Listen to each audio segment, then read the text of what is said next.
What is going on, guys? Welcome back to Talking Jets with Tigo. We're going to be doing a live stream, and we're going to be talking about all of the news that obviously has gone out and all of the things that are happening when it comes to, the New York Jets. Zach Wilson is now the starter again. Mike White hasn't been medically cleared. We're going to talk about all of that and more. Let's get into it. Inside, and a beauty! Hall running free! Brees Hall inside the 10! He's gonna score!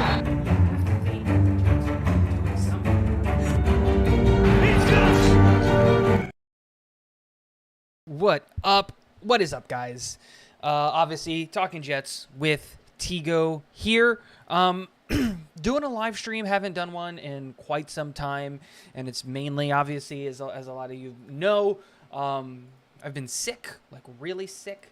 It's been a problem, and so we're doing a live stream, and I wanted to obviously have the conversation with all of you guys, and I gotta find this thing.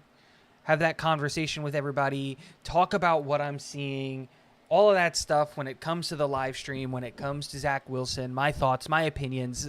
How does this affect the team moving forward? But not just that. I think the timing for something like this could not have gotten or have gone better when you look at the, the teams that we're going to be facing and the situation. If the real goal was for Zach Wilson to at some point in time play again, then this is kind of perfect. What better teams for the New York Jets to start against Zach Wilson? A really, really bad defense in Detroit, another really bad defense in Jacksonville. It gives him two games where, honestly, we can win in spite of Zach Wilson, right?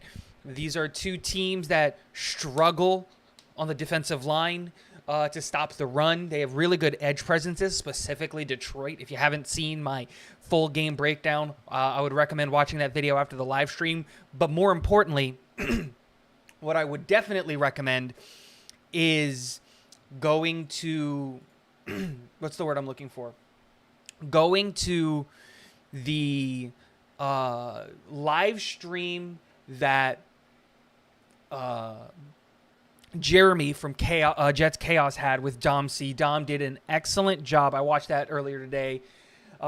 Did an excellent job, excuse me, going through and explaining everything in the form of like what Detroit does, what they do well, what they don't do well, all of that stuff. So absolutely phenomenal stuff from them.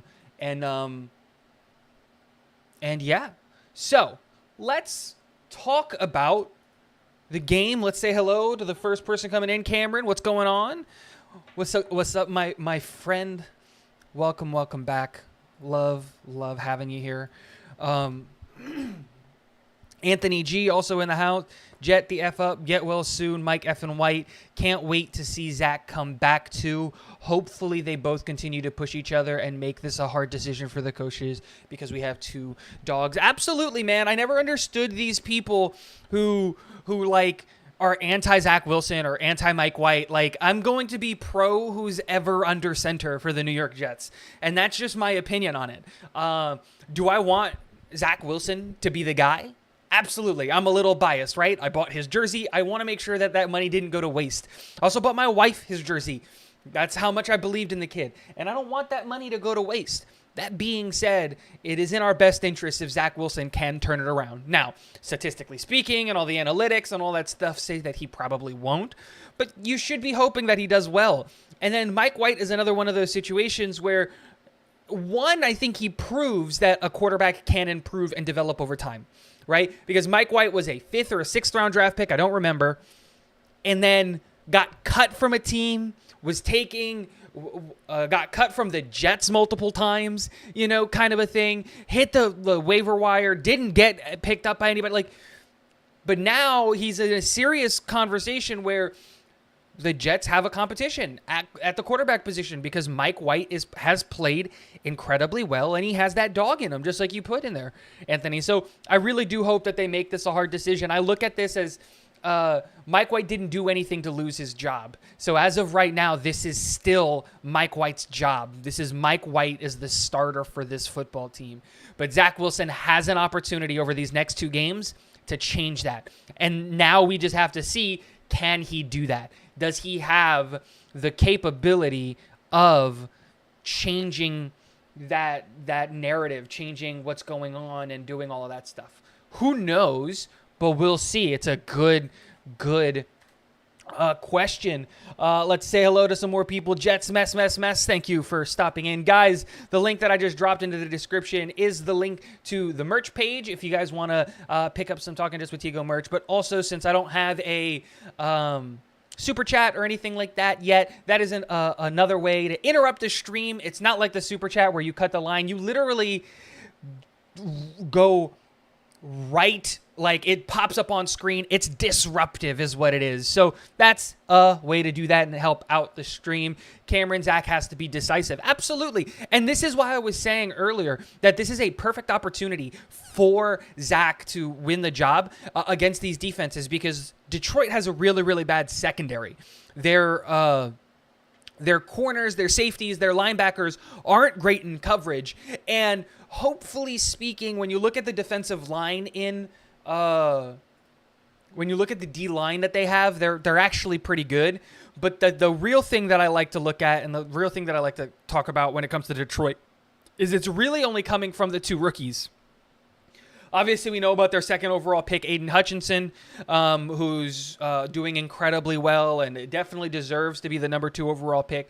But ironically, they're also getting quite a bit of production from their 6th round pick this year, who's also an edge rusher. I forget his name. James Houston is being very, very productive for them when it comes to working off of the edge and all of that stuff. And so they got 2 really good guys coming off the edge. And unfortunately, where the Jets are kind of weak, in my opinion, are on the outsides, on the tackles. I think we're much better in the interior of the offensive line. But that's where they're weak. So you hope that a guy who's been playing exceptionally well is kind of forcing the Jets' hand when it comes to extending him. And Connor McGovern can hold up the one-on-one, and Nate Herbig, another guy who's going to give the New York Jets problems, because how are you going to bench Herbig next year when Elijah Vera Tucker comes back when he's playing better than Laken Tomlinson and he's not making any money, and you can sign him on the cheap? There's an argument to be had, and I made the video, if you haven't seen it, where I talked about there is a good to fair chance that we might cut Laken Tomlinson after 1 year and take a dead cap hit. I think it's $6 million, because we can extend Nate Herbig, get 6 or 7 years younger at the position of guard, like at left guard, because Elijah Vera Tucker would slide into left guard. Nate Herbig would stay at right guard, and now we have fixed our offensive line. You cut Laken Tomlinson. It's just one of those things. So hopefully the interior of the offensive line can hold up so that we can really, really help the edges, because that's where Detroit is going to be decisive, and that's where Detroit is going to be disruptive. And we know that Zach under pressure isn't good, and you want to get him confident and get him rolling really, really early, and that's what you got to have from him. You got to have him playing loose, playing free, playing not scared of throwing interceptions. If you can instill into him that even the best quarterbacks throw interceptions, right? That interceptions aren't a bad thing. Like, interceptions are bad when you're throwing 3 a game. But if you're throwing an interception every other game, that's absolutely fine. You're still, like, some of the best quarterbacks will throw on average, I think, when you look at the whole year, an interception a game, you know? So it's one of those things where as long as you're matching that with production, that's the thing. He plays scared of the turnover. in my opinion. And I don't really want that. I want him to play more free, more loose, and all of that stuff. Moving on, Anthony, our O-line did not do Mike White any favors last week. How are you feeling about them going into this game? Like I said, Anthony, the edges are where I'm scared. For Detroit, they've got really good edge presence in James Houston, and then obviously, what's his name? Aiden Hutchinson. Outside of that, their defensive line is relatively weak. I'm not scared of them up the middle. I'm not scared of them if they rotate any of those edge guys away. And so, like, that's kind of the way that I look at it is as long as we can really neutralize the guys that they have, and we can neutralize the interior of the defensive line so that we can really help our outside tackles. And we should help our outside tackles with the tight ends and running backs and all of that stuff. We should really give Zach the best opportunity to win. The other thing that we have to take into consideration, obviously,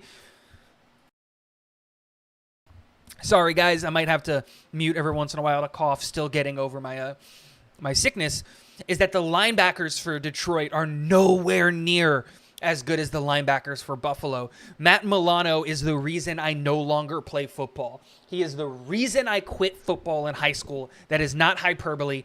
That is the truth. My freshman year, I believe, was his junior year. It was either his junior year or senior year at the first high school that I went to. It's called Dr. Phillips High School here in Florida. And I was the quarterback for the freshman team, and I was having a blast doing that. And I would juggle between the freshman team and the JV team.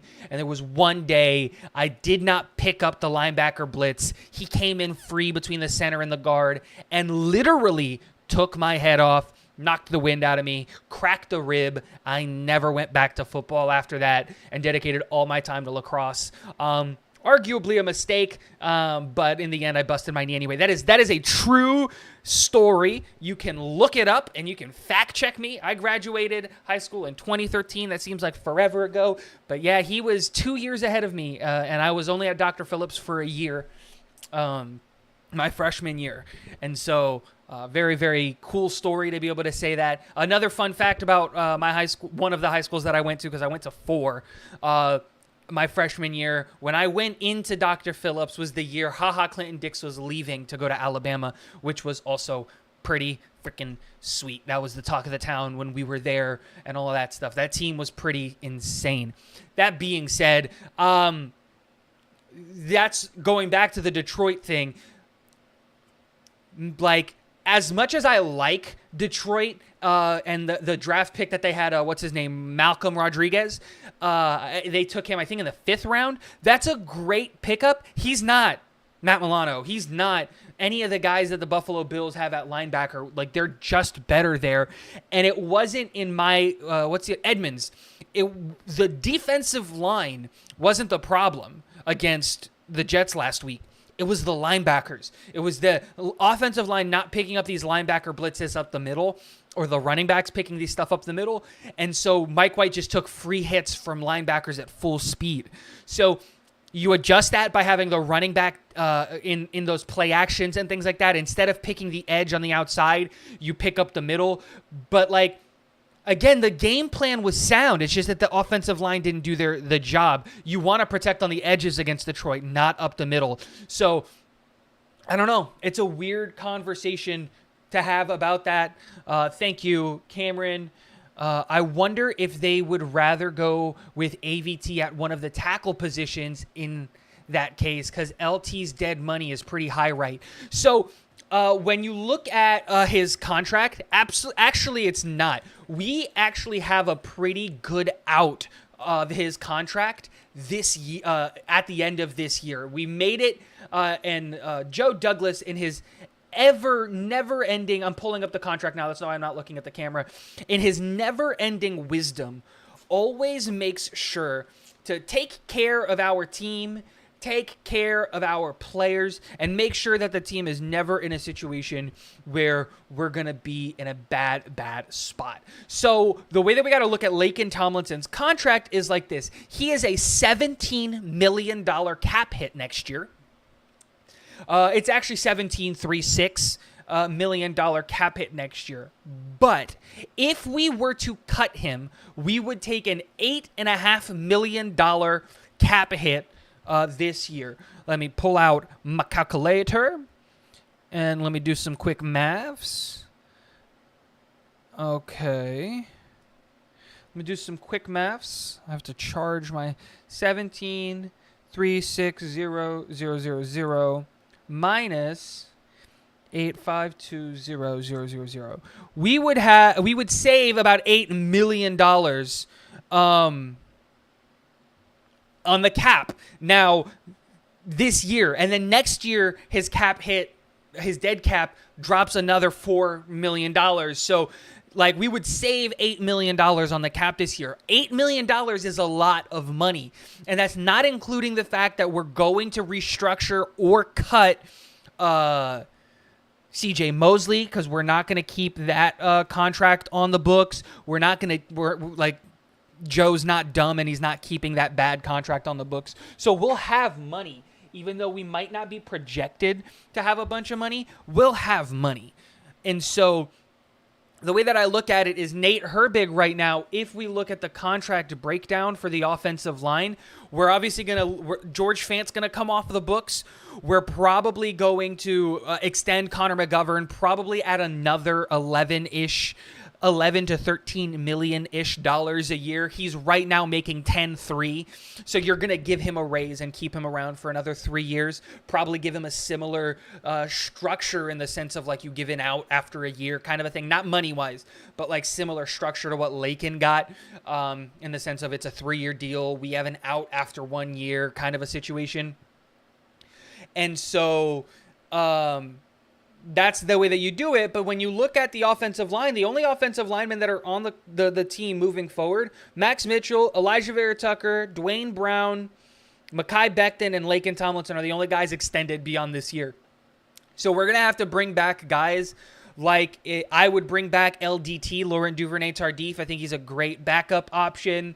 I would bring back Cedric Ogbehi. I think he earned the ability to compete for a backup tackle spot.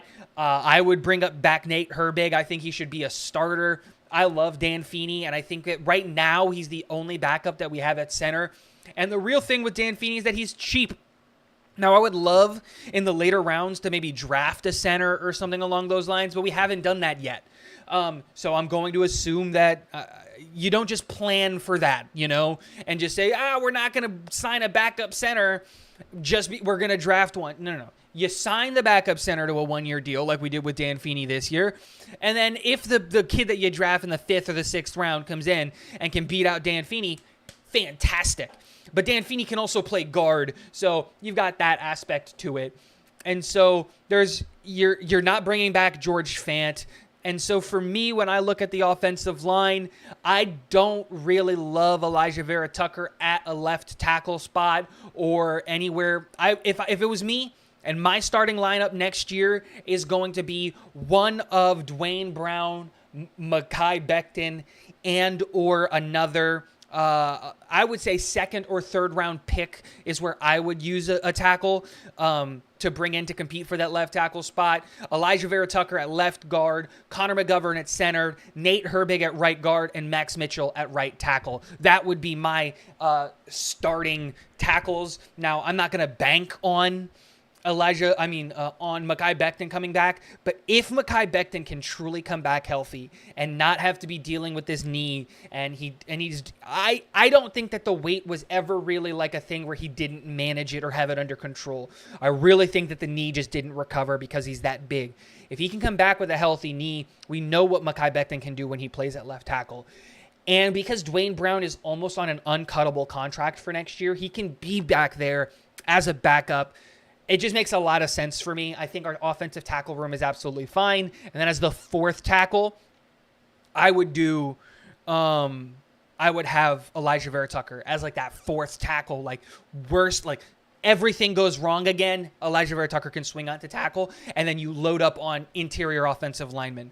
So you have Elijah Vera-Tucker starting at left tackle, and instead of doing the normal 1 guard, 1 center backup, I would do 2 guards and a center. So I would keep Dan Feeney. I would bring keep Laurent Duvernay-Tardif, and then I would draft a kid so that you would have 3 tackles, right? Because you have your starting tackles, and then you would have Dwayne Brown, and then I guess Cedric Ogbehe. I forgot about him. Like, again, the offensive line's not that big of a shambles. We've got the depth. We've got the pieces. We just have to remember that we haven't been able to stay healthy. It's been a very, very unlucky year at one position, at the offensive tackle position, so we think it's a bigger problem than it actually is. And statistically speaking, we're not going to have the same kind of massive injury problems at one position 2 years back to back. It just doesn't happen that consistently unless you're the San Francisco 49ers, who can't keep a quarterback healthy for some reason. So that's my opinion on that. Cameron going with his LT Brown, guard Vera Tucker, McGovern, Herbig, Becton. I would move Becton to the left side, like I said, and Max Mitchell to the right side. Dwayne Brown is going to be like 39 next year, and I don't want to bank on him starting. So that's my opinion on the situation there. Anthony, flip side, Detroit's O-line playing really well. No Q will hurt our defense a lot more pressure on our corners. I have confidence they can step up. Absolutely. Yes, the biggest strength of the Detroit Lions football team right now is their offensive line. You're absolutely correct. They are phenomenal at both tackles, and Penei Sewell, and I don't remember his first name, but I know his last name is Decker. I think it's Taylor Decker or Tyler Decker. It's something with a T. It's something with a T. It's T. Decker. And the only reason I know that is because of Eric Decker, and I love Eric Decker. He was my favorite Jet at those times, and during those years. I liked him even more than Brandon Marshall, and I know I shouldn't have, but I did. That being said, we can still hold out hope that Q can play, because I think they're still 50-50 on it, and that he won't practice, and they're going to make the decision game time. I don't think he plays, but ultimately this is just going to give us more opportunity for other players. I think we're going to see, what's his name? Jonathan Franklin Myers bump inside more and really try to help fill that hole, which should give the our young guys more opportunity, I want to say. Oh, crap. Give me a second.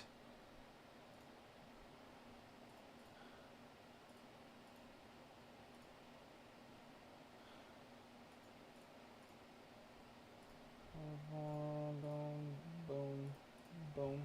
Thank you.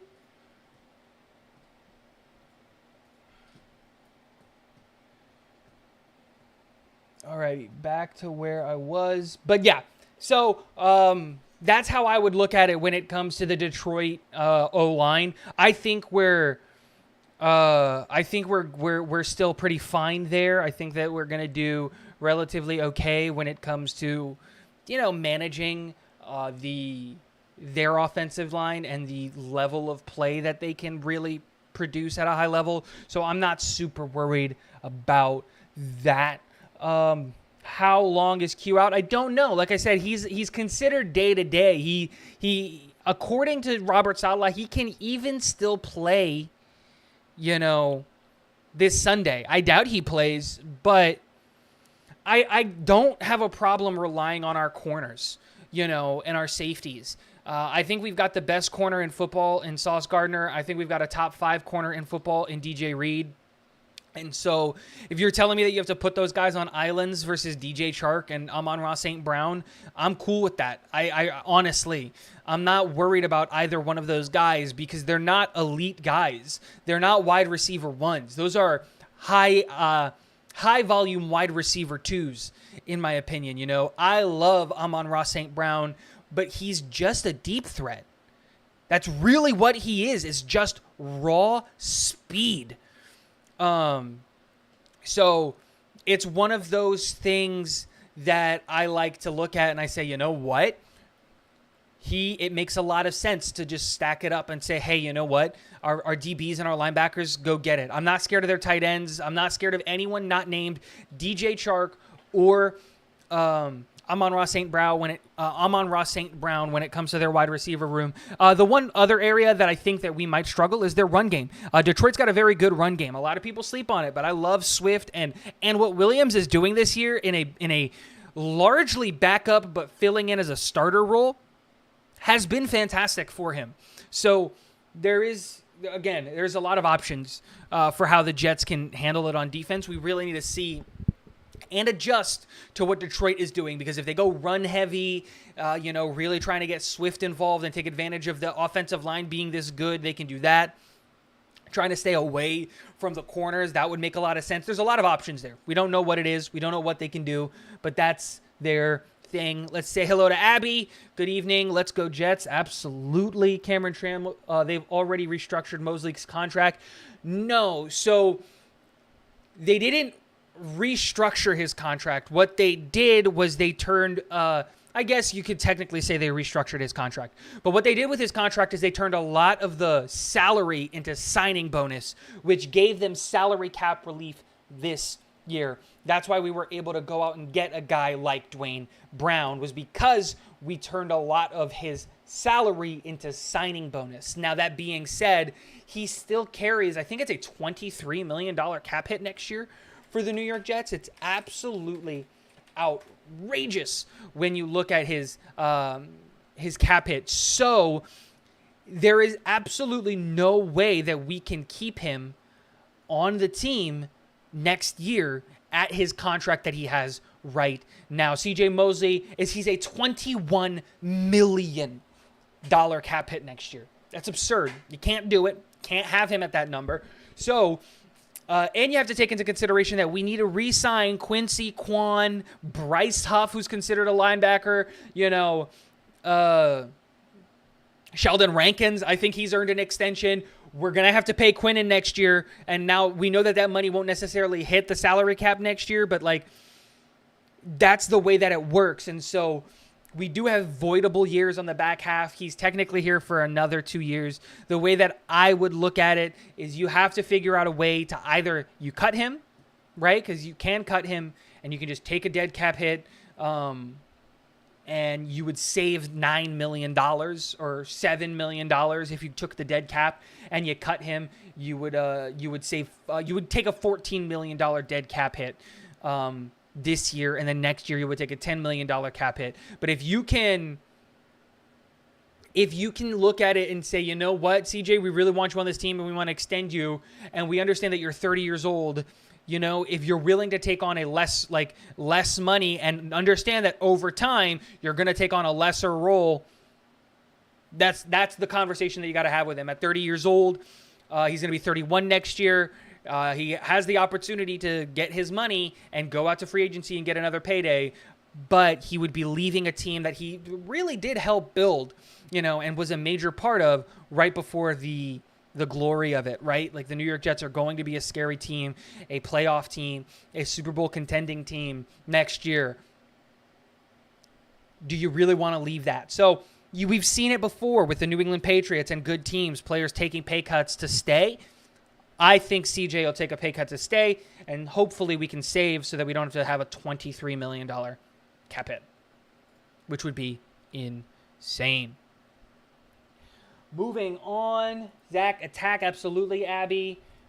Dan Feeney can also chug a hell of a beer and crush that can like a boss. Right on his forehead, man. I love Dan Feeney. He's a great locker room guy to have.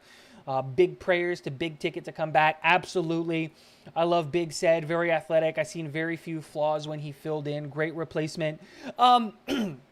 He has flaws in his game, obviously, right? I'm not going to sit here and say that he is the perfect prospect or that he's the perfect athlete. No, he's big and he wins with his size. The real problem is when you play him against speed guys. Now, the benefit is that as a backup on the New York Jets, he would be getting reps against our twos. And you know who's considered a two on our roster when it comes to the edge? The fastest edge rusher in the NFL. In Bryce Huff. So, that being said, I would love to keep Cedric Ogbehi around, man. I think he earned it.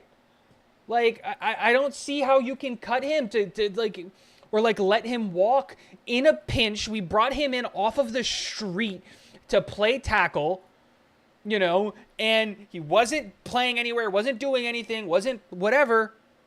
And boom. And Abby, I'm gonna go to your comment all the way in the bottom because I just saw it, and then I'm gonna go back up. He is a former first-round pick. I was about to say this. He was the 21st selection in the 2015 draft. It's the same reason why when we were talking about at the beginning of the offseason who we're going to cut on the defensive line, Nathan Shepard or Sheldon Rankins, I always said Shepard is the guy that you cut because Rankins was taken in the first round. Somebody saw something in that kid that said he's worth the gamble. And maybe it just clicks late. And it might be a similar thing with Cedric Ogbehi. Maybe he wasn't in the right situation. Maybe he wasn't getting the right coaching. But at 30 years old, I'm not asking him to be a starter. At 30 years old, bro, like you can be a backup. And if one of these guys goes down, and we're gonna be rocking, a situation where we're gonna have two guys coming back from injury in our tackle situation. I'm just saying. It makes a lot of sense to keep Cedric. He can play both sides. I like this. Abby with the clutch comment. Woo. But yeah, it took my thunder. Guys, quick reminder, if you want to leave a super chat, boom, that's the link that you can do it with. But that's it. I definitely keep Laken Tomlinson, and I see the reasoning behind keeping Laken. I think we ultimately can keep him, but there are other, like, paying $17 million to a guard doesn't interest me when he's not playing like a $17 million guard. Now, if he plays like a $17 million guard and he's doing all these things and he's being productive and all that stuff, I'm cool with it. But I look at it and I go, I'd like to get an upgrade at safety. I'd like to get more linebacker depth because there's a fair chance that CJ's not here next year. You know, I would like to get another interior defensive lineman. Now, whether we address that in the draft or in free agency, I don't know. We're going to have to pay Connor McGovern. And so that's my thought process when it comes to the Laken Tomlinson contract. We have a guy in Elijah Vera Tucker who can play that position at an all-pro level, who's not getting paid $17 million a year. We have a kid who's not making $17 million a year at right guard, playing better than Laken Tomlinson right now, and he's 6 years younger. That's the way that I look at it. I understand if we keep him, but if we keep him, his left guard spot is open for competition. And I'm going to say that like legitimately. I think we put him at left guard because we assumed that we were going to get Pro Bowl version of him. I am not giving him his job like 100%. I'm saying the guard spots are open, and you three guys are going to compete for it in Elijah Vera Tucker, Laken Tomlinson, and Nate Herbig. You guys are going to be the starters. You figure out who's going to be the left guard. You figure out who's going to be the right guard, and like that's how it's going to work. Whoever plays the best is going to get their job, and whoever's second best is going to have to learn to write with their left hand because they're moving to the other side. And that's how I would do it and handle the guard competition. I see the idea of keeping Laken, but I also see the idea of letting him go. And I like to think more like a GM than a coach when it comes to the team, because I think you win championships by building the right team. And while coaching and scheme and all of that stuff absolutely matters and is very, very important, we've seen great coaches lose because they've been around and been with bad GMs and their schemes work phenomenally, but it just doesn't work because they don't have the personnel. A great example of that is the Jets.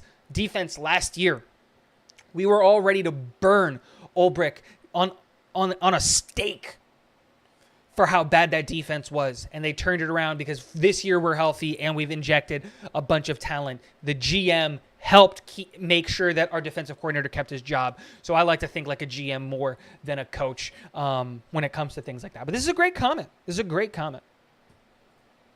Yep, I am getting the porn bots. Iowans lurking, has to be. We need more Jermaine Johnson. Move JFM inside with Rankins if/when Q is out, and bring Huff in on the outside on third downs. Huff plays a bunch on third downs on the outside. The real thing that I would be interested in seeing is the rotation inside between Nathan Shepard, Solomon Thomas, and hopefully we get to see, oh my God, blank on his name. Oh, my gosh. He's gonna haunt me in my dream. Michael Clemens, Jesus. Still sick, still dealing with all that stuff. I can't remember the scariest man on the football team's name. Michael Clemens is a great example of that. He's going to be someone who he can play inside, he can play on the outside, like what's his name? Like JFM. And so we're going to have a really, really interesting rotation on the interior of the defensive line. The one thing that I will have to say is if Q doesn't play, which we don't know that he's not going to play, Sheldon Rankins is going to be the guy that needs to take a big step here. He is a former first-round pick for the New Orleans Saints. I believe it was in 2019 or 2018. Let me look that up. 2016. Jesus, he's old. He was the 12th overall pick in 2016. And if Q is out, and he doesn't play, he's going to have to take a larger step in his play, because Abby making another great comment here, and this is absolutely true. JFM is better on the edge, and the position that you would like to play him is on the edge. He gives you the versatility of being able to play on the inside, but that's the thing right now. Outside of Sheldon Rankins and Nathan Shepard, we don't really have a true interior defensive lineman. And so I don't trust Solomon Thomas. I see your comment, Abby, so I'm going to mention it right now. I don't trust Solomon Thomas, and I'm so disappointed, man, because I really believe that Solomon Thomas is going to be able to turn it around. But he has just been a net negative every time he's on the field. Absolutely atrocious when he's on the field. So I'm not going to risk it anymore. Where has he been? Nowhere. Absolutely nowhere. I have no idea where he's been. So, again, Nathan Shepard has actually looked relatively good in his limited snaps in what we've asked him to do. I'd be interested to see what it might look like with a bigger role, but I don't want to just throw him to the wolves there. We have a really, really deep defensive line. We have guys that can bump inside. Let's do it. And like another thing that I would really look at doing too, what if we put Huff on the inside? I know that he's not big enough to really handle the inside and all of that stuff. It's one of those things where I look at it and I go, but when you're that fast, can you just get to the inside of the guard's pads faster than he can get set? You know what I mean? Like I look at that and I go, if you line him up right over the guard and just tell him get low, which he does excellently, and get in his pads insanely quick, and just use his massively, massively strong legs to just push back, does that create a space for a guy like JJ, like a Michael Clemens, to swim inside and take that gap to the quarter? Like, that's the thing that I want to start seeing is this defensive line started relying on Quinnen Williams so much that we stopped stunting and we stopped doing these double moves and we stopped getting around. We were just saying edges, go over the top and try to get to the quarterback, and don't worry about it. Quinnen Williams is going to carry both guards and the center to the quarterback's face, and that's how we're going to get a sack. Well, without that, I want us to get creative on the defensive line again, start stunting, start having these different looks. Bryce Huff on a guard or on a center doesn't make sense. It doesn't look right. But with his speed, maybe, again, I'm not a defensive guy. I'm an offensive guy. It's just conversations to be had. Maybe that's not Bryce Huff because he's like 230, 240, 250. He's a little light to be playing on the inside. But, like, Jonathan Franklin Myers can do that. He's got insane speed, and he's carrying an extra 30 pounds. So maybe it's JFM doing that, and then you're freeing up another guy like a JJ to blow it up. Or maybe it's Michael Clemens because he's so big and he's so long at 6'5", 270. Maybe he's the guy that does it. I just want to see more from our defensive line in the sense of creativity and how we get after the passer, especially with how good this offensive line is. But specifically against Detroit, we have to attack this right guard. He is bad, has not been playing well. And so there's that. Great comment. Great comment. Let's come back up here. This is about the CJ Mosley contract. Has to cut, or I believe he will. He loves this team. I do too. Green Truth, thank you for stopping by. Tigo, good to see you are feeling well. I'm not feeling well. I feel like I am about to puke. I'm just hiding it really, really well. I have a massive migraine, but I wanted to go live because this is big news, and I missed, honestly, making content. But it's good to see you. Anthony G, would be awesome to see CJ get a ring as a vet on this team. I agree. One, because that means that we won a Super Bowl. Guys, I'm going to get a water real quick, and then I'm going to keep answering this.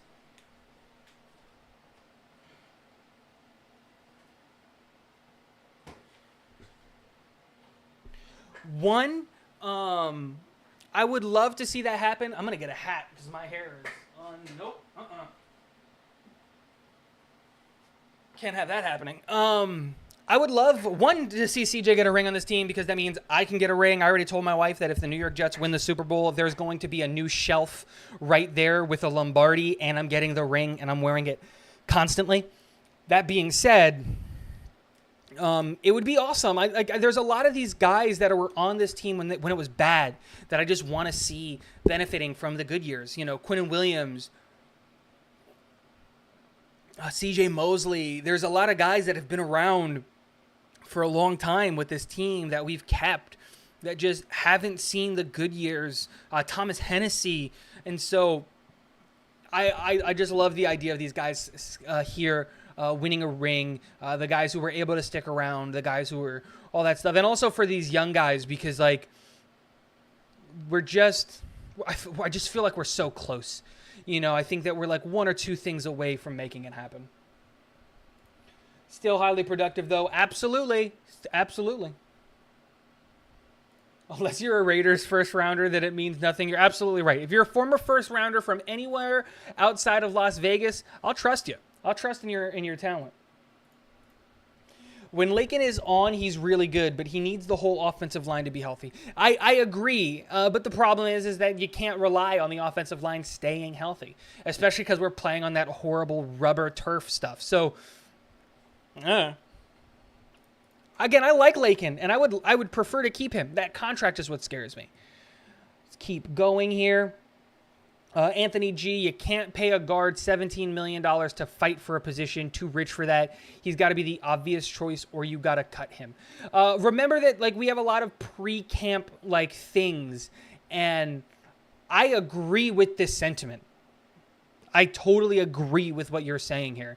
But if you don't cut him, if you can't cut him for whatever reason, whatever the situation is, if you keep him around, I can't guarantee him at left guard because I think that he can win the right guard spot. I think he is better than Nate Herbig. He's just not playing it right now. That's the problem. We really need our offense. Billy SBC, we really need our offensive line to stop getting our quarterback blasted. Absolutely.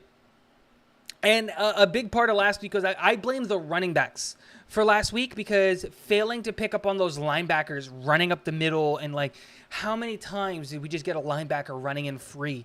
You know, it's rough, man. You didn't forget. You just took a look at Clemens and took a pause. Absolutely. That's what it is. I like that more. We just need to run the ball more, I think. We can't. Here's the thing, right? It's not about running the ball more. I feel like we actually live in a pretty good sweet spot. Whenever we're not behind and trying to catch up, we actually live in a really, really good sweet spot when it comes to running the ball. The real thing is that Mike LaFleur, a lot of people forget this, was the pass game coordinator for San Francisco, right? So that's where he knows like to play and how to handle it. If we take away that last quarter against Buffalo where we were slinging and throwing the ball because we were behind and we needed to make something, we were pretty 50-50 on runs and throws up until that last, I think, like 8 minutes where we were throwing on every single down, right? And that inflated the numbers. So now you look at it and you go, 47 passes to 22 runs. It's like, that's not a real number. We were behind. We were trying to catch up. But if you look at us in games that are much, much closer, for example, or games where we lead and we've got things going, we threw the ball 29 times against the Bears. and we ran it 32 times, and we won that game by 31 points. You know, it's you can have a balanced offense when you're not behind. Another great example of this is the Vikings game. We're behind. We're trying to catch up. We let them go. We let them go and get ahead of us in that second quarter. So now in the third and the fourth quarter, you're playing from behind, and you've got to go get 6 every single time you have the ball. So you start slinging the ball. And that's where we get an inflated stat line of 58 passes to 24 runs. It's just a statistical inaccuracy because of the fact that we're behind. So I think we're pretty even. The problem is that he gives up on the run, like, entirely. And it's just like, dude, run the ball on second down. Like, the way that I would tell him is, if I'm Salah, is on your first set of 3, you have to run the ball on the second down. I don't care what the down and distance is. You're running it on second down. And then when you get the first down again, you're running it on first down. And, like, those are the 2 you have to run it on your drive, those first 2 sets. And then you can do whatever you want, just to kind of have that threat. Because dude, I was so wrong about Bam Knight. It absolutely blows my mind. One, because he was bigger, right? He was like 12, 15 pounds bigger. And he lost weight and he picked up a step. Like, the kid looks insane. Take advantage of the fact that you've got a really, really good undrafted free agent rookie running back. And it's only going to help Zach. So I agree with you and disagree with you. I just played both sides of the argument there. Hope you learned something. Sheldon Rankins is getting a feel for the game back. That's a good way to look at it. I never thought of it that way, but that makes a lot of sense. Big Sheldon Rankins fan here. Man, I am too. I believed in the guy. I understand why people didn't like him, but, like, the same excuses that we were giving Quinnen in the sense of, he didn't have an edge, he didn't have any help. I was like, dude, the same kind of arguments could be said about Sheldon Rankins. He didn't really have any help, like, at all on the edge, ever, with the New York Jets. And so when you look at that now, if you look at the Saints and why wasn't he good on the Saints, that's a different conversation. But on the Jets, we didn't help him at all. And he's not a guy who's going to win on his own. Quinnen Williams can win on his own, but he's not going to have all of that production because he doesn't, like, he needs the help. Everyone needs help. Like, this game, it's not about the individual. There are 11 guys on the field. 11 guys need to be doing their job for anything to go well. So I love Sheldon Rankins. I'm a big fan. Is that official? He's, like, not dressing? Who took his place? I'm actually curious about this. Cameron, can you clarify this comment? This week may have been a good one to call up Marshall. Absolutely, man. I yelled at my friends who are from Pittsburgh and were Steelers fans because it's like the 3rd time this year that they stole a freaking Jets player. And it's just like, dude, like, develop your own talent. Like, just do what? Why are you stealing our guys? Develop your own guys. Get off of my practice squad. I love these guys. It's like we had to cut Will Parks. I think it was today or yesterday or something like that. We had to cut Will Parks, and it's just one of those things. It's just like a lot of people liked Will Parks. I wasn't the biggest fan of Will Parks, but I also wasn't like a Will Parks hater. If he was on the team, cool. If he wasn't on the team, cool. Like, I didn't necessarily love the guy, but I didn't want to see him cut. But also, Tony Adams has been taking more reps, and I really like what I'm seeing out of Tony Adams. They made the right decision by keeping him. Huff would get blown up inside if JFM can barely do it then.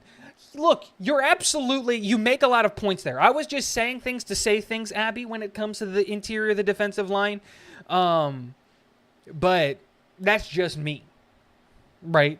So, where's my mouse? Please, God, don't let LaFleur call 55 pass plays in this game. We need ball control and offense to keep Goff on the sideline. Dude, it's crazy. Like, okay, context matters. Context matters. I totally get it. This is the Buffalo Bills we're talking about. Different team. It's a different situation. I'm not trying to compare the two at all. So this comment that I'm going to make, Billy, is not because I agree with this statement. But also, like, we have to take advantage of when we have the ball, right? because here's this infuriated me after the Buffalo Bills game. The New York Jets had possession of the football for 34 minutes and 25 seconds. That is absolutely insane.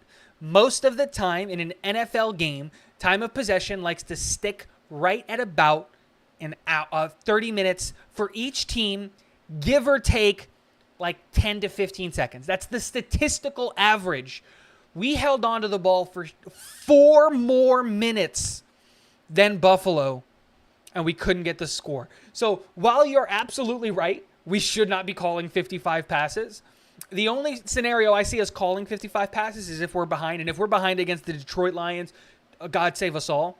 But that being said, it's not just about having control of a ball. We got to do something with it. Oh, it infuriated me. Oh, I'm with you. Don't necessarily know what that was in reference to, but I appreciate you. In a perfect world, next year's O-line would be Becton, AVT, McGovern, Herbig, Mitchell, Tomlinson can be cut to save cap. Green truth, that's exactly what I said. Literally what I said. It's good to know that I'm not going crazy. Anthony, I never get the folks screaming to let Zach throw it 60 times. They realize that means we're losing, right? Whoever is QB, if it's more than 25 throws, we're likely not having a good game in this system. Let me see if I agree with this. Let me jargon it in my brain and see if this is something that computes. You know what? I don't disagree with you.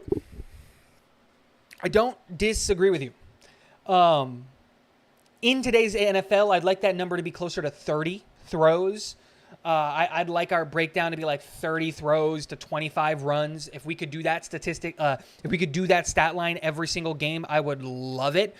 But we do have a bad habit of when we're behind. It's not just us. Every NFL team does this, right? When you're behind, you just throw it a bunch because that's how you can make up the most yards. And when you have studs on the outside like Garrett Wilson and Elijah Moore, you feel more confident taking those deep shots. A great example of this is a game that we all watched yesterday. I fell asleep after the second quarter, not because of anything other than the fact that I had taken my NyQuil, was the San Francisco 49ers versus the Seattle Seahawks. I am pretty sure that, and this is a completely different offensive scheme than us, if you look at what they did, I'm pretty sure Geno Smith threw the ball over 40 times. Why? Well, they were behind. This isn't a New York Jets thing or a Mike LaFleur thing. This is an NFL offensive thing, right? If you're behind, you throw the ball more. It doesn't matter. Tennessee, if they're behind, throws the ball a bunch with Ryan Tannehill. When they've got King Henry in the backfield, it doesn't matter. They're still going to throw the ball a ton. Now, they might throw the ball to Derrick Henry, but that's why they do it, because it's the biggest way to make chunk yardage, and you're not running the clock. You can stop the clock when you miss it. So it's both clock management and, we got to get big chunks because we got to go down there and score, give our defense opportunity to stop the ball, and then go back and score kind of a thing.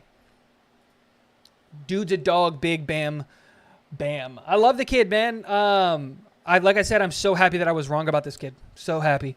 How is Shepard playing over Marshall anyway? Well, because I think Shepard's better than Marshall. I liked Nathan Shepard. I'm sorry. I liked Marshall. What's his first name? I don't remember. I liked Marshall, but he is a tweener in the sense of size, in like the size department. He was really weird because he was too small to be an interior defensive lineman, but he was also too big to be an edge rusher. Jonathan Marshall, thank you, Abby. And so Shepard plays over Marshall because Shepard is a true interior defensive lineman. At 320 pounds, the guy's huge, and he fits up the middle, and he does his job up the middle relatively well. Now, again, he didn't have any help last year, and we have a lot of bad tape on Nathan Shepard. But this year, he's played exceptionally well, and I think has earned his job as the third interior defensive lineman for the New York Jets, in my opinion. But a real thing, if you want the real answer, it's size. Jonathan Marshall was, I believe, 6'2", 290. Where if you look at Nathan Shepard, he's 6'4", 320. So it's just he's got 40 pounds on the guy. And when you're facing up against the center who's trying to push you back, that extra 20 pounds helps. That's literally, that's the answer. Boom. Because of something strain. It's just, dude, he's 40 pounds heavier. That's it. Sheldon Rankins doesn't need a scheme. You just let him loose. He's a wrecking ball. I love Sheldon Rankins, man. And he's playing well, and I'm really, really happy for him for playing well. It seems like when you're behind, that's when you want to slow the game down and not give the ball back to the other team. Yes. But then you run into the risk of, here's the thing. If you're behind early, yeah, 100%. I agree with you. If you get down, if you're down at half, you don't give up the game plan yet. Run the ball, stick to your offensive scheme. But if you got 10 minutes left in the fourth quarter, scheme goes out the window. You get your best, most high productive, high likelihood chance passing opportunities, and you call those 6 or 7 plays on repeat over and over again from different sets with different motions to try to get your guys open, and you just put it on your wide receivers and you say, go get open.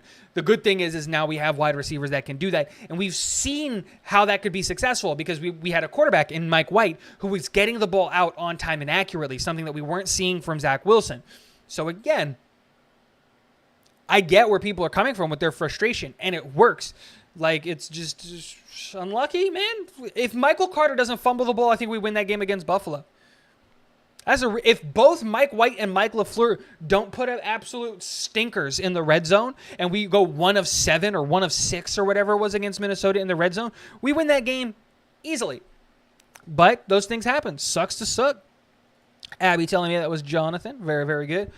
Rankins was great with the Saints prior to his gruesome knee injury. That's why I said he's getting the feeling for the game back. The Jets gave him a clean slate, and so now he's coming back into form. See, I did not know that. Did not know what happened on the Saints. I knew he was drafted by the Saints. That's really interesting. Knee injuries, man. Knee injuries. They take time to get back from. Rankins always had the potential coming out of Louisville. Just needed to get healthy after the injury. Absolutely. Billy, 3 things can happen when you throw the football, and 2 of them are bad. Bill Parcells. Interesting. It's a good quote. Yeah, but the same thing can be said about running the ball, right? 3 things can happen when you run the ball, and 2 of them are bad. You either get positive yardage, stuffed at the line of scrimmage, or you fumbled. And when we were running the ball against Buffalo, we were stuffed at the line of scrimmage and then fumbled. Both of the bad things happened. But again, we've had pretty good ball security through the air. I don't know what necessarily Abby's laughing at, but I'm happy that I made you laugh. We've had pretty good ball security through the air. Want to talk about some non-Jets things before we end the stream. Guys, can we talk about Brock Purdy? Mr. Irrelevant? Out-dueling Tom Brady and getting the win for San Francisco? And then out-dueling Geno and getting another win for San Francisco? Is he going to be the guy that makes sure that Trey Lance never has a job? How insane is that? Dude, Brock Purdy for me is out of this world. Also, I did want to talk about, I might save this for a video. Do I save it for a video? I'll give you guys a quick nugget and then I'll make a video on it for tomorrow. After watching the Thursday night, because I haven't been able to watch a lot of San Francisco in its entirety this year. After watching the San Francisco game, I finally understand why we throw it to Tyler Conklin short on 3rd downs beneath the sticks. It makes so much sense now because San Francisco did it 4 times against Seattle, and it worked. Because now George Kittle is the best, second best tight end in football, depending on who you ask. Give me a second, guys. That was a rough one. Lucky I muted for that one. But I totally get it now. They threw it underneath to George Kittle twice. when they were like 8 yards short of the sticks, they just threw it to like a 2-yard out route to him, and he just catches the ball and he makes the first and second guy miss every time, and he gets upfield and then he gets a first down. It makes so much sense. Now that I think about it and I go, yes, that's the offense that we're trying to run. Let's see how it works. I'm like, Jesus, I finally got it. It makes so much sense. And this is where I have hope. One, because I actually really like Mike LaFleur as an offensive coordinator. But why I have hope in this tight end room moving forward is because I really like Jeremy Ruckert.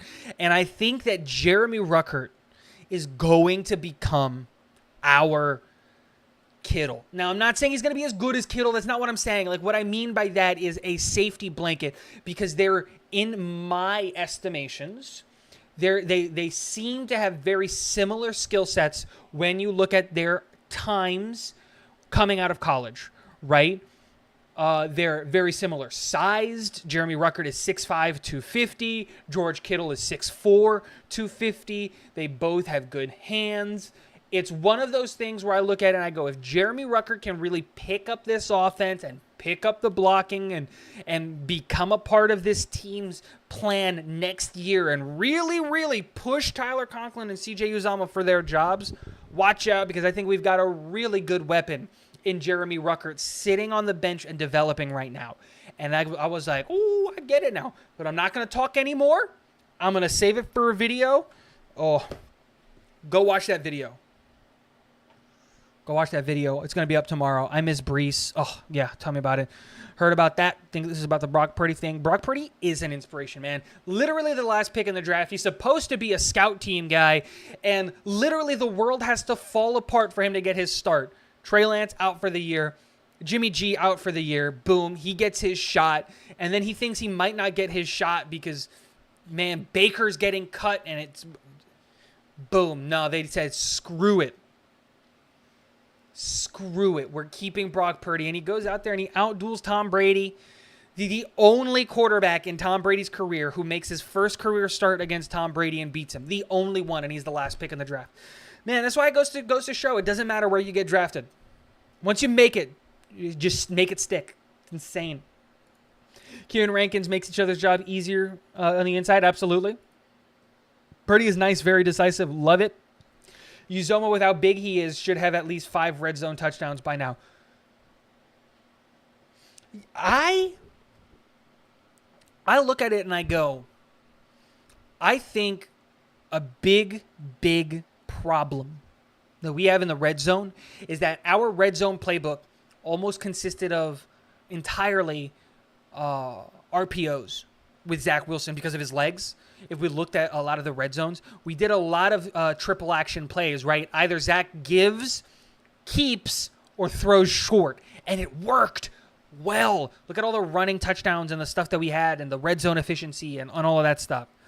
But when Mike White came in, all of that changed because you can't. The RPO becomes a little bit easier to stop because you don't have that third element, the quarterback keeping the ball, because Mike White's not athletic. So I think you're right. How is Uzomah doesn't have 5 red zone touchdowns? It makes no sense. CJ Uzomah is huge. 6'5", 270. Guy should have a bunch of red zone touchdowns. Doesn't make any sense. Don Burr, welcome in, sir. I'm excited to face your team. Very, very exciting. Detroit versus everybody. We landing Jets. No, not sure what that's supposed to mean, but I think you're just hyping up your team. I think that's what you're just trying to do there. Abby, you think we'll cut Becton? Absolutely not. You can't cut a guy like that. When it's 2 things that aren't his fault, you know what I mean? It's not like the knee injury was him getting rolled up on by a guard. You know, that's just like he got rolled up on by his own guy. And then the other one was, again, he got rolled up, he got beat and then rolled up on. Like, it's just like both things that made him miss the year are like things that are out of his control. So you got to give him another shot, especially because you just don't want to carry the dead cap hit, and he's not getting paid really much. So you keep him around, you get him to compete because ultimately he can play. There's that. I also think Zach Wilson is overrated in the mobile category. But, like, what do you mean by overrated? Like, that's the real question. Like, I'm not saying he's a running back, but he is mobile. He does have legs, and he can move with the ball effectively well, right? I'm not saying that he should, like, if his career, like, doesn't make sense, he could, like, change to tight. No, because he's not that athletic, but he still is a threat with his legs. He's athletic enough to run with the ball and to be a threat. He can beat a linebacker to the edge, kind of a thing. That's like kind of the idea there. Seems like LaFleur likes to run up the gut on 1st and goal for no gain at least twice. No, I think he does it 1st, 2nd, and 3rd down is what he does. Again, it's one of those things where, like, unfortunately, the last 2 teams that we played were teams were running it up the gut, or like is the best game plan, but they planned for it, so they stopped us. Like, dude, the uncreativity in the red zone once we lost Zach Wilson really frightened me.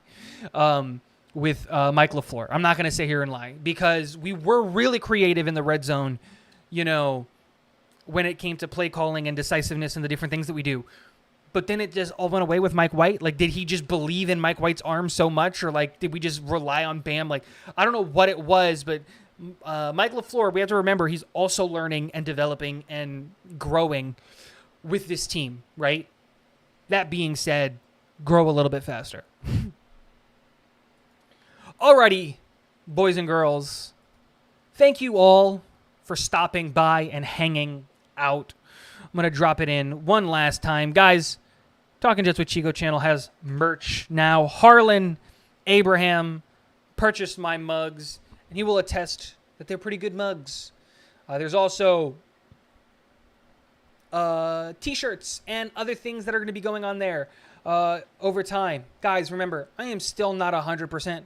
So may not see all of the content that you're normally used to seeing from the Talking Jets with Tigo channel, but I appreciate everybody who stopped by. Guys, on the way out, drop a like on the video. I really, really appreciate everybody for hanging out. I love doing these live streams, and I'm going to start doing these more often and maybe start having guests. It seems like the Friday slot is open, so I might confiscate that and do that.